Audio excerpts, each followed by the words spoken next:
Hello, Miss. I am Veronica Kolke, and I have chosen The Winter's Tale. I think it is a really nice story, and I really like it. Okay, now I'm going to show you the PowerPoint as I tell the story. The Winter's Tale by William Shakespeare. It's about Leontes, the king of Sicilia, and his old friend Polixenes, the king of Bohemia. Leontes jealously mistakes the courtesy between his wife Hermione and Polixenes as a sign of Hermione's adultery with him. In a fit of jealousy, he attempts to have Polixenes killed, but Polixenes escapes with Camillo, Leontes' faithful concealer, who Leontes has sent to kill him. The pregnant Hermione is then publicly humiliated and thrown in jail, despite her protest of innocence. When the child, a girl, is born, Leontes rejects the child out of hand and gives her over to Antigonus, the husband of Hermione's attendant Paulina. But Antigonus is instructed to abandon the baby in some wild place. Having learned of his mother's mistreatment, Leontes' beloved son Mamilius dies, and Hermione too is carried out and reported dead.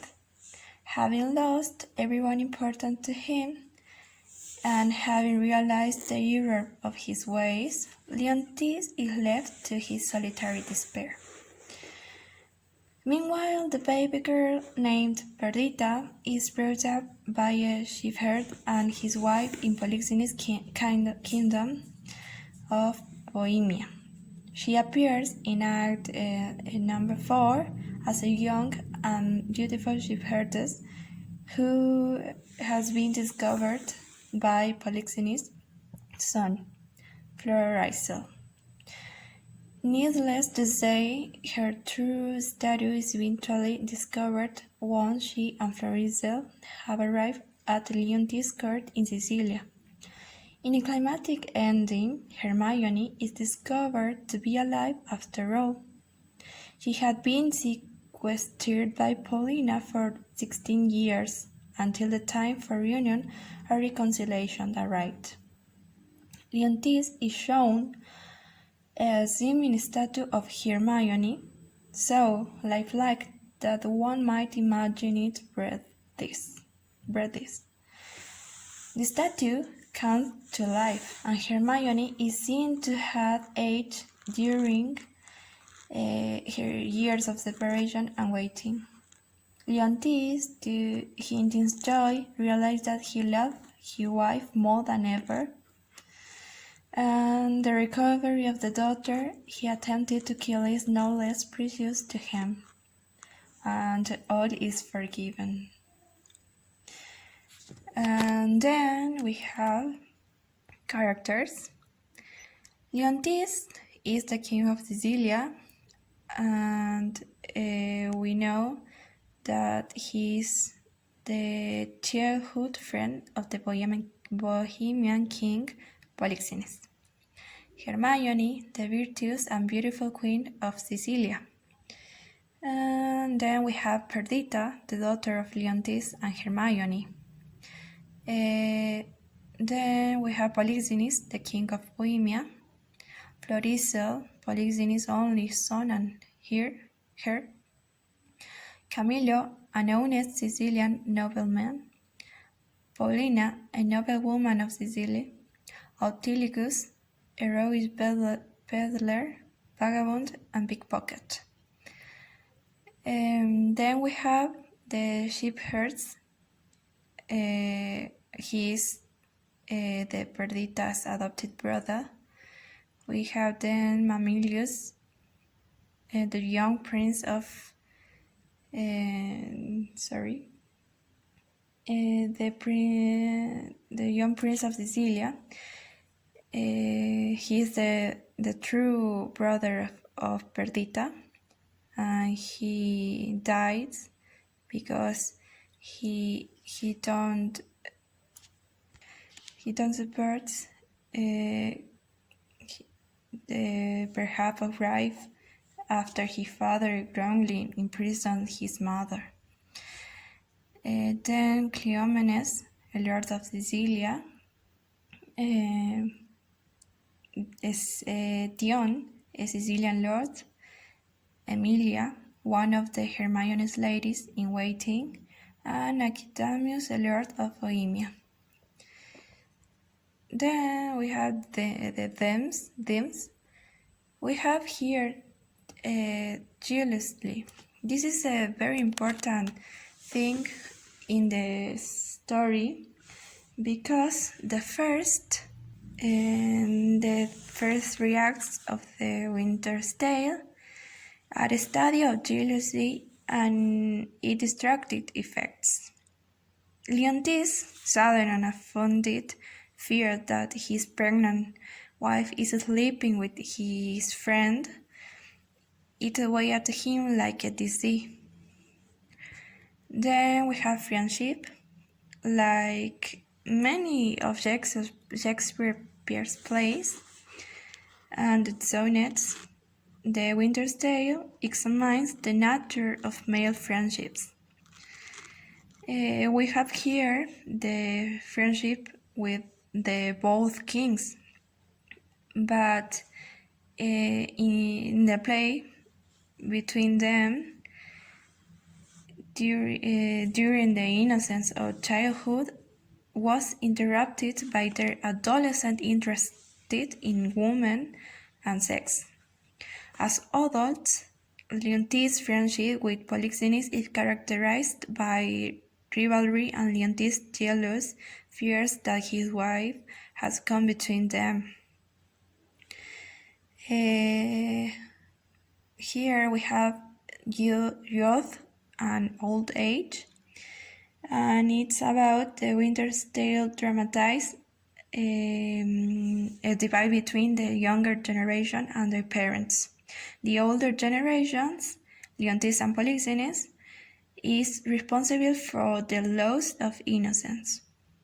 When the younger generation, Perdita and Florizel, comes of age, their youthful love has the effects of restoring families and reigniting hope for the future.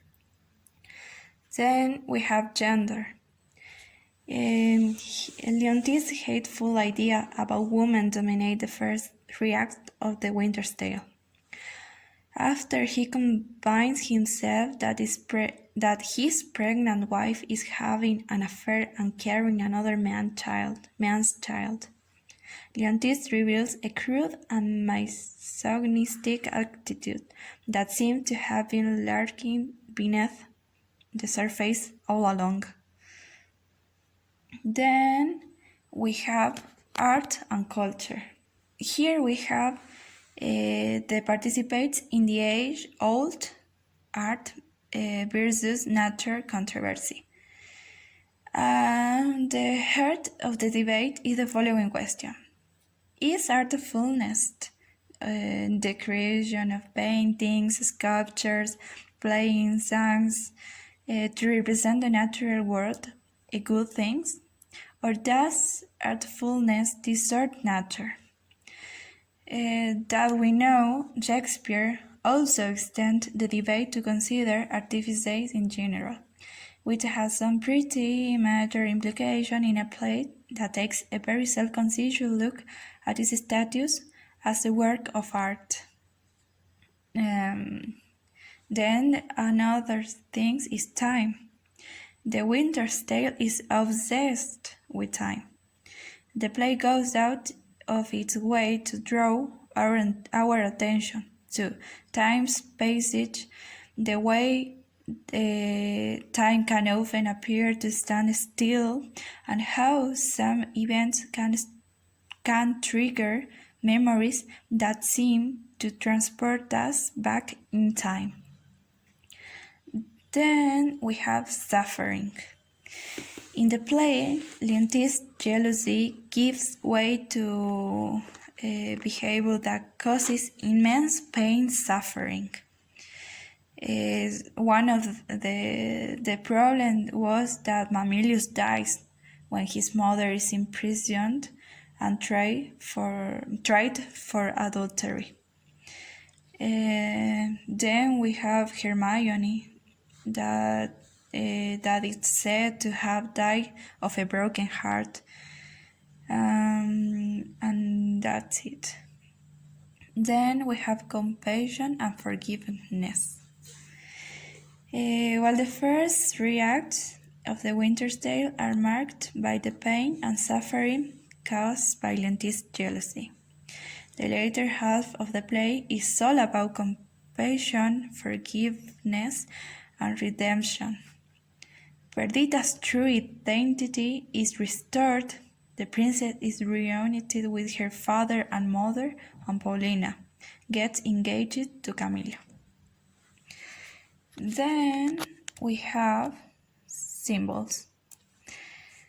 Here we have a spider in a drink. It is about, in Act 2, is Scene 1, Leontes used an implied extended metaphor to capture memorably the painful effects of jealousy. This image involves a man who drinks from a cup containing a hidden spider. If the drink remains oblivious of the abhorred ingredient, he remains unaffected. That is one of the symbols. The second symbol is storm. When Antigonus' abandonment of Perdita in Act 3 is accompanied by a violent storm. Often a symbol in Shakespeare for anarchy of chaos is that.